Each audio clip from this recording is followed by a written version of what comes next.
Good morning students. तो हम अभी भी चैप्टर नंबर 5 पढ़ रहे हैं और इसका एक क्वेश्चन नंबर 8 है कि दिए गए समीकरणों के निकाय संगत है या असंगत। इसके बारे में हमने अभी तक चर्चा नहीं की। तो आज दिए गए समीकरणों के निकाय संगत है या असंगत, इसके बारे में चर्चा करेंगे।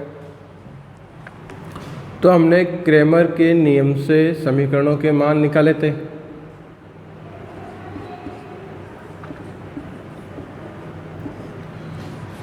इसमें हम क्या करते हैं, एक तो डेल ज्ञात करते हैं। अगर समीकरणों के दो चर हैं x और y, तो डेल 1 और डेल 2 ज्ञात होंगे। समीकरण 3 है, x, y और z में 3 चर में है, तो 3 समीकरण होंगे। तो डेल 3 भी ज्ञात करेंगे। डेल क्या होता है?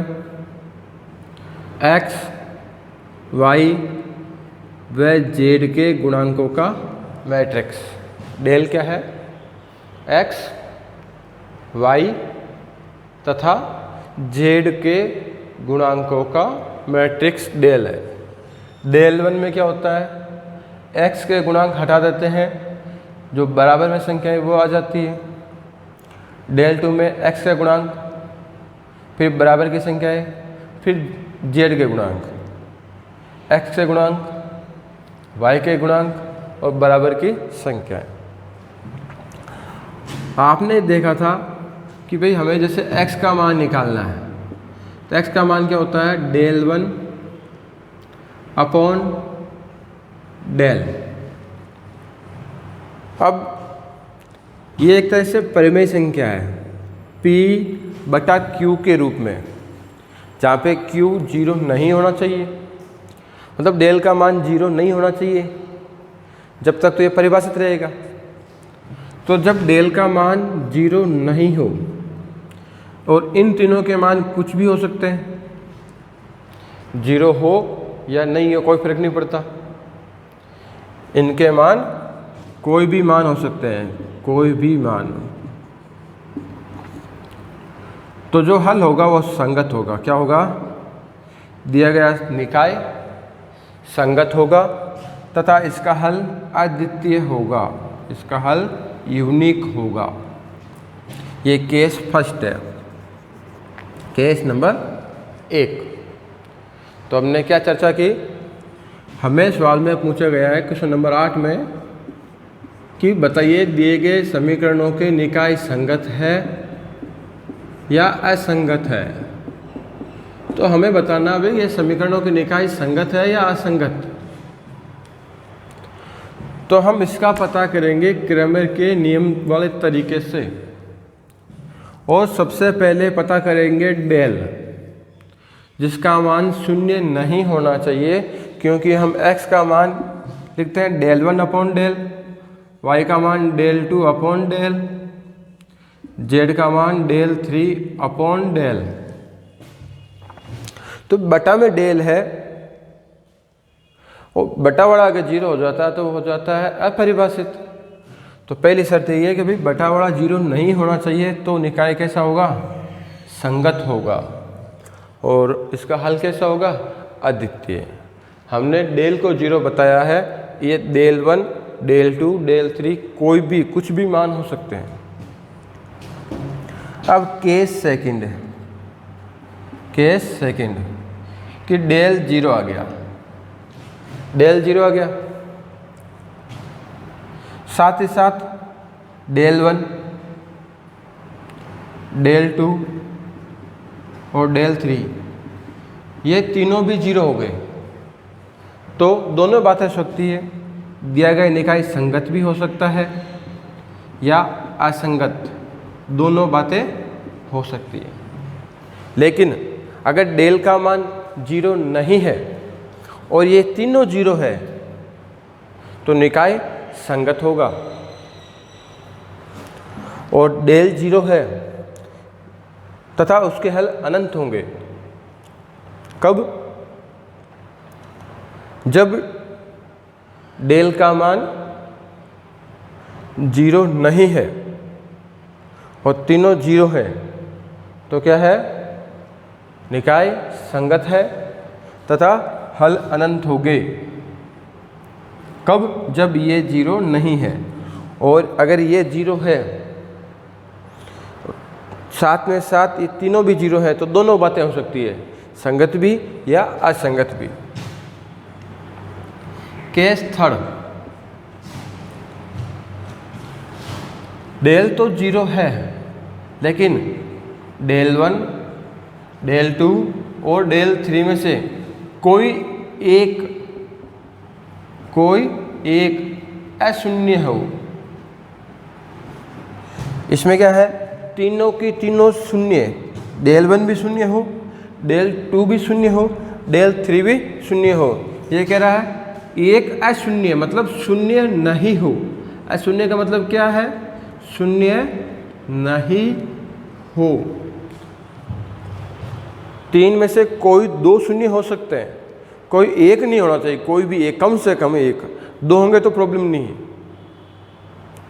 2 होंगे तो प्रॉब्लम नहीं है, लेकिन कम से कम एक ऐसा हो जो अशून्य हो।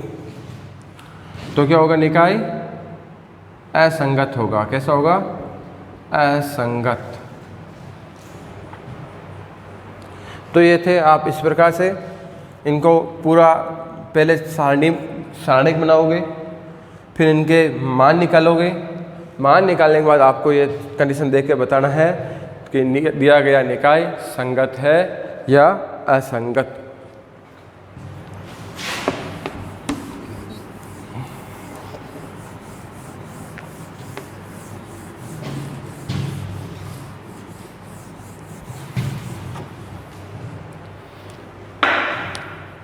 आप लोगों का रेस्पॉन्स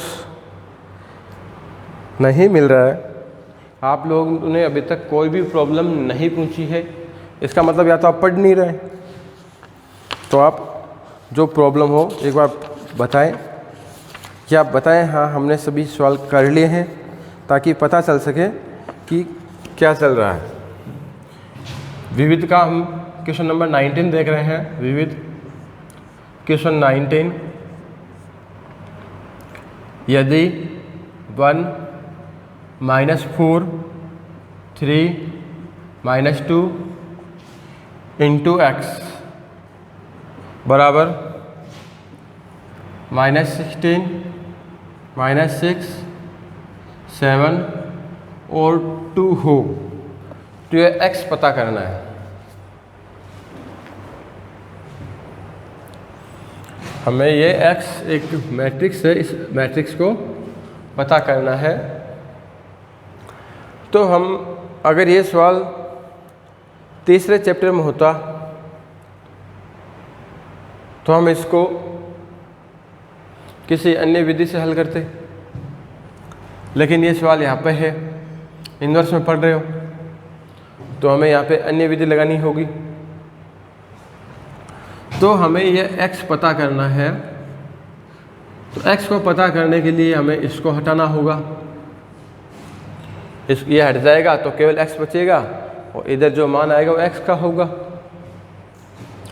अब मैट्रिक्स में हमने 3 ही चीज़ पढ़ी है, मैट्रिक्स का योग, मैट्रिक्स का व्यवकलन और मैट्रिक्स का गुणा। मैट्रिक्स का भाग तो हमने पढ़ा ही नहीं, तो ऐसा तो है नहीं कि मैट्रिक्स इसके गुणा में है, भाग में भेज देंगे तो हो जाएगा। तो अब क्या करें, तो हमने भाई थोड़ी देर के लिए इस मैट्रिक्स को नाम दे दिया A। तो ये मैट्रिक्स A है, AX बराबर -16 7 -6 2। अब इस A को हटाना है, तो मैं दोनों तरफ A इन्वर्स से गुणा कर दूं, दोनों तरफ A इन्वर्स से गुणा करने पर, तो मैं इधर गुणा किया तो ये हो गया A inverse into A, x बराबर ए इनवर्स -16 -6 7 और 2। तो आपको बताया हुआ है जब भी ए इनवर्स को ए से ए इनवर्स इंटू ए या ए इंटू ए इनवर्स हमेशा आई आता है, तत्समक अवयव आएगा। तो ये हो गया आई और ये एक्स। अब यहाँ पे हम ए इनवर्स निकाल के लिखेंगे -16 7 -6 2।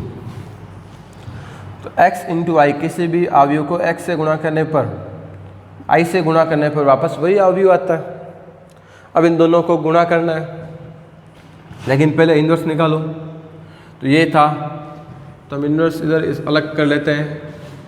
हमने a माना है 1 3 -4 -2 को। हमने ये पढ़ा है किसी भी मैट्रिक्स का इनवर्स तभी संभव है जब इसका सारणिक का मान 0 नहीं हो। तो सारणिक का मान निकालते हैं, तो ये आ गया -2, चिन्ह माइनस का -12, तो ये हो गया प्लस के 10 जो कि 0 नहीं है, अर्थात यह व्युत्क्रमणीय अवयव यानी कि सिंगुलर मैट्रिक्स है। अब हमें इन्वर्स निकालना है, तो ए इन्वर्स का फॉर्मूला होता है 1/डिटरमिनेंट ए इंटू एडजॉइंट ए, तो 1/10। तो 1 के लिए निकालोगे -2, -4 के लिए 3, 3 के लिए -4, -2 के लिए 1। चिन्ह चेंज करने होंगे, 1 1 no change, 1 2 change, 2 1 change, 2 2 no change, और इसका ट्रांसपोज। तो 1/10 -2 -3 4 और 1, तो ये इसका आ गया इन्वर्स। तो ये मान यहाँ पर आ जाएगा 1/10 -2 -3 4 1। अब इनको गुणा करेंगे 1/10,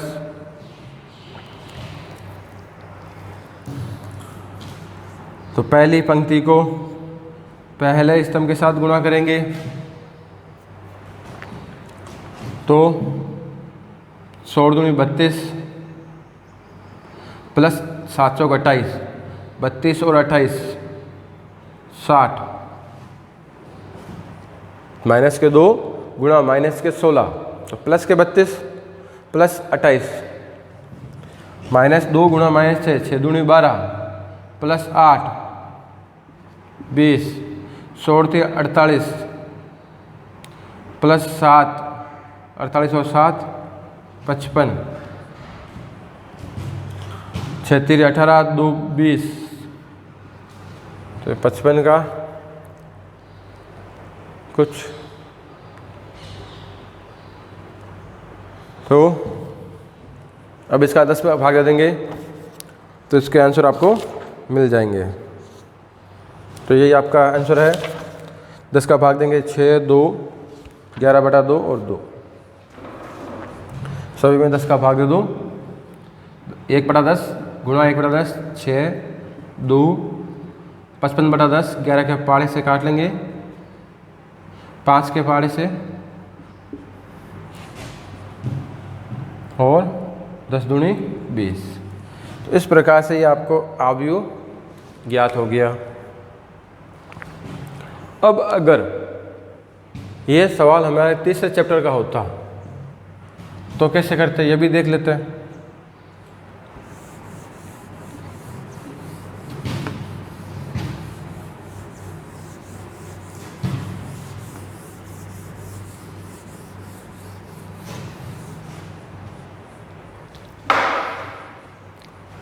तो ये सवाल अगर तीसरे चैप्टर का होता तो देखते हैं कि भाई ये अवयव जो है 2 गुणा 2 का है, और ये है इसका भी कोटि ऑर्डर 2/2 है। तो मैंने बताया था भाई कोई भी दो मैट्रिक्स गुणा तभी होते हैं जब पहले के स्तंभ और दूसरे की पंक्ति बराबर हो। मतलब इसके दो हैं तो जो ये x ज्ञात करना उसकी पंक्तियाँ भी दो होगी, और फिर इसका जो आंसर आता है वो आंसर इन दोनों में आता है।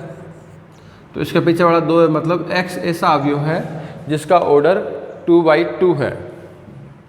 वापस देखते हैं इसको एक बार, बात समझिए कि इस मैट्रिक्स में दो पंक्तियां तथा दो स्तंभ हैं, तो इसका ऑर्डर है 2 × 2। इसका ऑर्डर हमने थोड़ी देर के लिए मान लिया x गुणा y, और इन दोनों का गुणनफल जो करने पर जिसका ऑर्डर आ रहा है वो आ रहा है 2 × 2। तो दो मैट्रिक्स का गुणा तभी संभव है जब पहले के स्तंभ और दूसरे की पंक्ति बराबर हो। मतलब x का मान तो 2 आ गया। अब जब दोनों बराबर होंगे तो दोनों का गुणनफल जो होगा उसका ऑर्डर यह होगा। तो इसके तुलना ऐसे कर लेंगे तो y का मान कितना आ गया 2। मतलब x एक ऐसा अवयव जिसका ऑर्डर क्या है 2/2 का। तो एक हम 2/2 की मैट्रिक्स बना लेते हैं, 1 - 4 3 - 2, और 2/2 की matrix A B C D, -16 7 -6 2।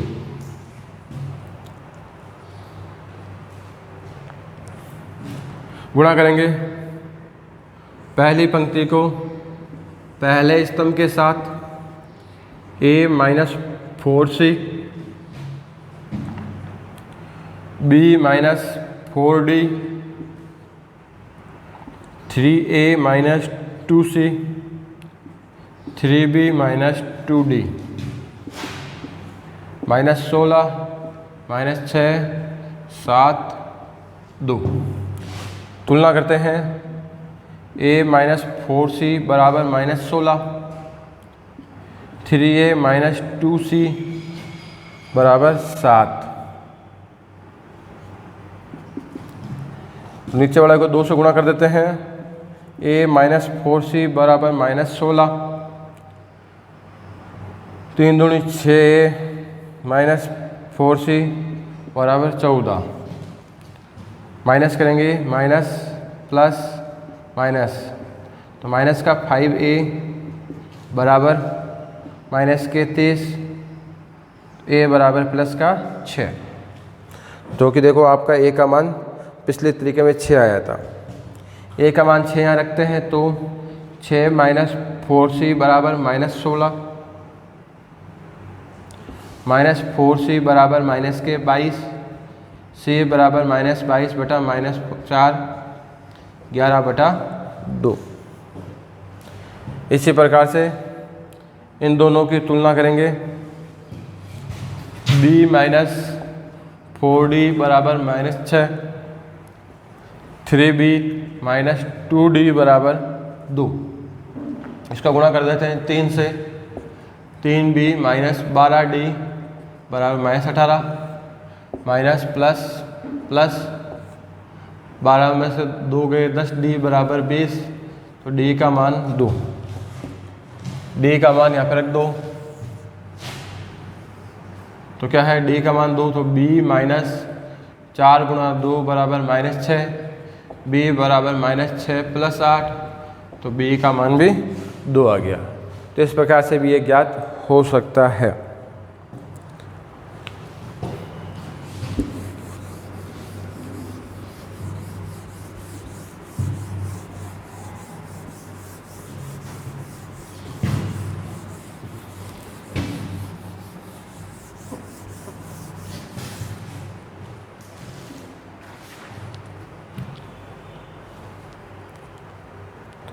आज ये आपका चैप्टर कंप्लीट हो जाएगा। मेरे हिसाब से इसमें कोई भी प्रॉब्लम नहीं बचनी चाहिए। अब लगभग जो भी समस्या वाले सभी सवाल हैं आपको हल करवा दिए गए हैं। फिर भी अगर आपको कोई समस्या हो तो आप लिख के सेंड करें। विविध का ही क्वेश्चन नंबर 14 है, 1 2 2 3 A47351001। तो हमें यहाँ पे मैट्रिक्स ए पता करना है। तो ये हमें यहाँ पे तो पता है कि भाई ये जो क्वेश्चन है इसी मैट्रिक्स का है, इसी प्रश्नावली का है, तो कि इन्वर्स से है। तो इसको हटाना है। इसको कब हटाएंगे? जब इसके इन्वर्स से गुणा करेंगे। ये कब हटेगा? जब इसको इससे इन्वर्स से गुणा करेंगे। तो इसको मैंने मान लिया थोड़ी देर के लिए बी, इसको नाम दे दिया मैंने बी 1 2 2 3। इसको नाम दे दिया सी 4 7 3 5।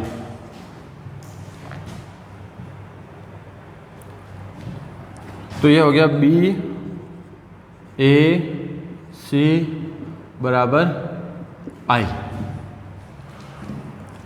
अब मुझे बी को हटाना है, तो दोनों तरफ बी इन्वर्स व सी इन्वर्स से गुणा करने पर, तो इधर आ जाएगा बी इन्वर्स इंटू बी, ये ए, सी इंटू सी इन्वर्स। तो इधर आपने गुणा किया था बी इन्वर्स से, ये आई, इधर जाएगा सी इन्वर्स। तो ये तो हो गया वापस आई, ए आई। बी इन्वर्स की वैल्यू हम बी इन्वर्स निकालते हैं। तो पहले बी का मान 3 एकम 3 माइनस 4, तो आंसर आया -1, जो कि 0 नहीं है, मतलब इन्वर्स संभव है। सी का मान 4 × 5 20 माइनस 7 21 -1, दोनों व्युत्क्रमणीय अवयव है। तो क्या होगा फॉर्मूला इसका? 1/-1।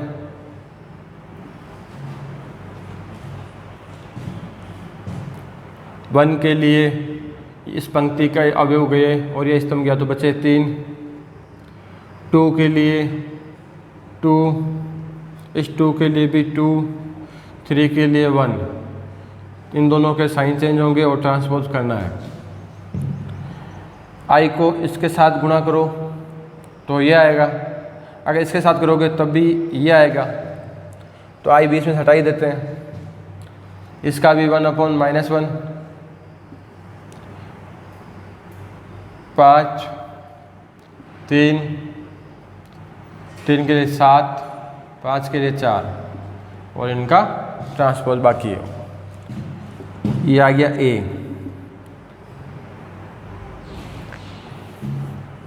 तो -1 इंटू ट्रांसपोज, ये पंक्ति है तो 3 -2 -2 1 -1 5 -3 -7 4। तो माइनस तो ये पहले प्लस हो गए, इनको यहीं गुणा कर लेते हैं। अब पहली पंक्ति को पहले स्तंभ के साथ गुणा, तो 5 3 15 प्लस 6 21 माइनस का 21 माइनस के 8 -29 -10 -3 -13 14 प्लस 4 18। इस प्रकार से ये आपको एक अवयव प्राप्त हो गया।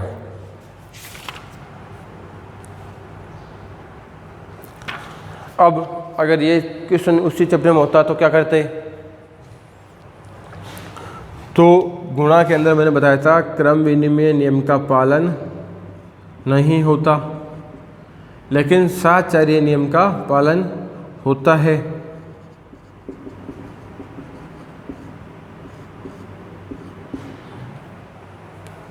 तो एक मैट्रिक्स यहाँ पे हम 2/2 की डाल देंगे, ए बी सी डी लिख के तीनों को गुणा कर लेंगे और तुलना करके मान निकालेंगे, तो यही मान आएंगे।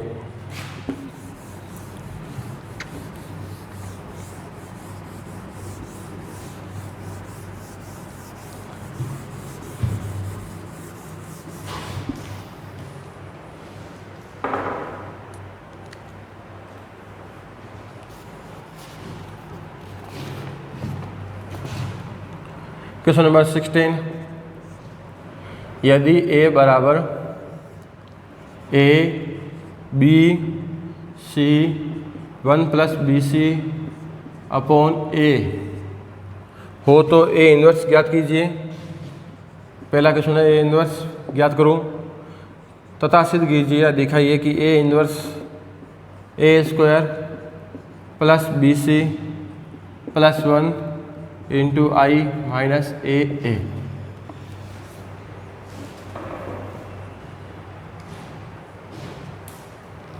तो देखिए, पहले तो हमें इसका इन्वर्स ज्ञात करना है। तो इन्वर्स कैसे ज्ञात करते हैं? तो देखिए, पहला अवयव ए क्या है? A C B 1 plus B C upon A. तो पहली शर्त है सारणिक ए का मान 0 नहीं होना चाहिए। तो हम इसको हल करते हैं। ए गुणा 1 plus B C upon A minus B C. A से ए कट गया, 1 plus B C minus B C से बी सी कट गया, आंसर आया 1 जो कि 0 नहीं है। अतः यह सिंगुलर मैट्रिक्स है, व्युत्क्रमणीय अवयव है। हम इसका इन्वर्स निकाल सकते हैं। फिर क्या था इन्वर्स का सूत्र? A inverse 1 upon determinant A into adjoint A. तो 1 अपॉन 1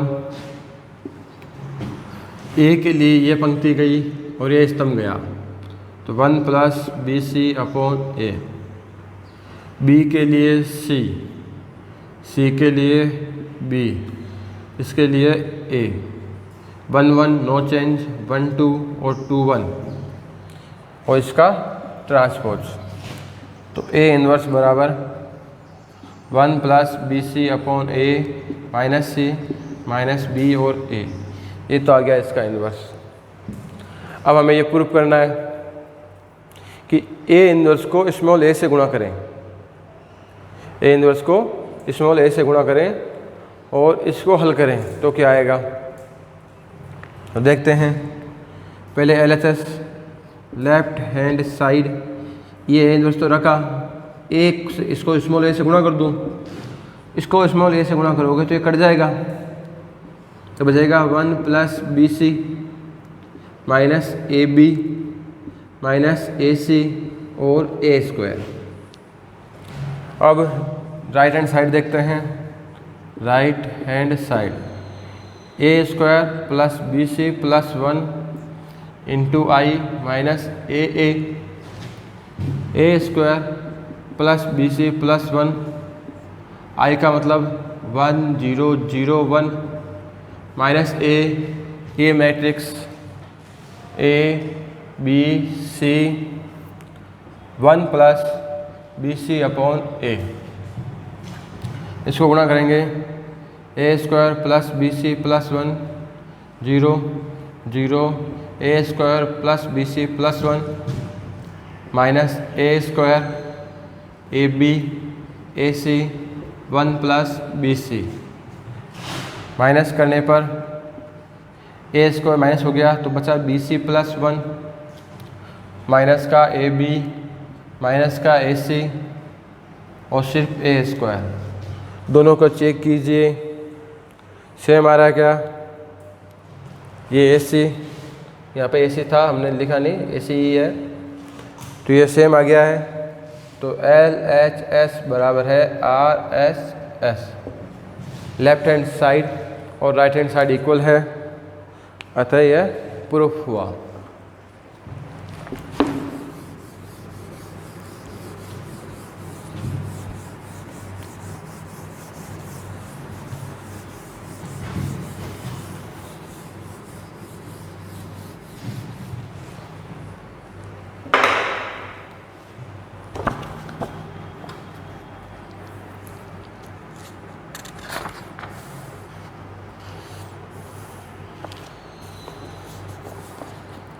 एक 5.2 का क्वेश्चन नंबर 14 देख लेते हैं। लास्ट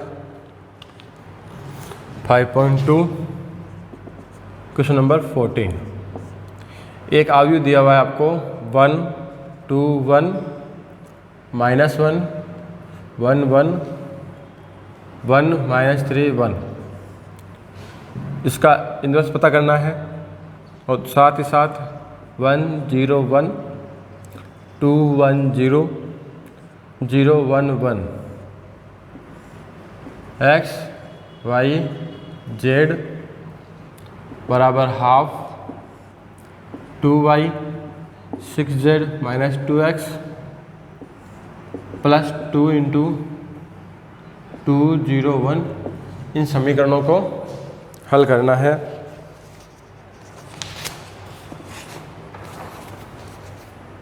तो देखते हैं, पहले इसका इन्वर्स पता कर लेते हैं। तो इसको नाम दे देते हैं हम मैट्रिक्स ए। तो क्या है 1 2 1 -1 1 1 -3 1। तो इन्वर्स की पहली शर्त है कि सारणी ए का मान शून्य नहीं होना चाहिए। पंक्ति 1 से विस्तार करने पर 1 1 के लिए 1 +3 माइनस चिन्ह आता है, फिर आप लिखोगे माइनस का 1। पहली पंक्ति पहला स्तंभ है इसलिए प्लस लगाते हैं, पहली पंक्ति दूसरा स्तंभ इसलिए माइनस और माइनस का खुद 2 एकम 2 +3 +1 2 एकम 2 -1, तो 3 और 1 हो गए 4, माइनस माइनस प्लस, तो 3 और 2 5, तो इसका आंसर आ गया 10, जो कि शून्य नहीं है, मतलब इन्वर्स निकाल सकते हैं। तो ए इन्वर्स 1/10। अब एडजॉइंट ए निकालना है। एडजॉइंट ए के लिए पहले तो ये आएंगे 4 5 और 1 ही आएंगे, ये बीच वाली संख्या। अब 2 के लिए ये पंक्ति गई, ये स्तंभ गया, तो -1 को गुणा करेंगे 1 से, माइनस का 1 -1, तो माइनस का 2। 1 के लिए 1 -1 0, -3 के लिए 1 +1, 1 के लिए 3 -1, 1 के लिए -3 -2, 1 के लिए 1 +2। इसके साइन चेंज करने हैं, 1 1 no change, 1 2 change, 1 3 no change, 2 1 change, 2 2 no change, 2 3 change, 3 1 no change, 3 2 change, 3 3 no change. अब इसका इन्वर्स 1/10 4 -5 1 2 0 -2 2 5 3, तो ये इसका इन्वर्स आ गया। अब हमें निकालना है इन समीकरणों को हल करना। तो ये पहली पंक्ति है और ये पहला स्तंभ है, गुणा करो 1 गुणा x x, 0 गुणा y 0 हो गया, तो x प्लस z, इसमें 2 का भाग 2 तो y आएगा, इधर 4 आएंगे, तो y + 4, y को इधर ले आओ, x - y + z बराबर 4। समीकरण नंबर 1, 2x + y 0 हो गया, उधर गुणा से z पर 2 का भाग देंगे 6 में 3 बार, तो 3z, उधर 0 है तो गुणा करने पर 0 ही आएगा, तो 2x + y - 3z बराबर 0। समीकरण नंबर 2, x नहीं आएगा, y + z बराबर माइनस का x + 2, तो x + y + z बराबर 2। समीकरण नंबर 3। इनको हम मैट्रिक्स विधि से हल करते हैं, तो हम बनाते हैं समीकरण, एक मैट्रिक्स A बनाते हैं जो कि x y z के गुणांकों का मैट्रिक्स होता है। तो देखते हैं, A बराबर x का गुणांक 1, y का -1, z का 1, 1 - 1 1, 2 1 - 3, एक एक एक एक एक एक। तो गौर से देखो आप, ये दोनों मैट्रिक्स सेम है। मतलब अब हमें अगर x का मान निकालना है तो हमारा होता है A इन्वर्स इंटू बी। तो हमें इन्वर्स अलग से नहीं निकालना है, इन्वर्स हमारा ये रहा 1/10 4 2 2 -5 0 5 1 -2 3 इंटू बी 402 402। तो x मतलब x y z 416 plus 4 20 -20 plus 10 -10 4 plus 6 10। तो x का मान 2, y का मान -1, z का मान 1। तो ये आपके एक्सरसाइज कंप्लीट हुई। अब भी अगर कोई प्रॉब्लम हो तो आप मैसेज करें। Thank you.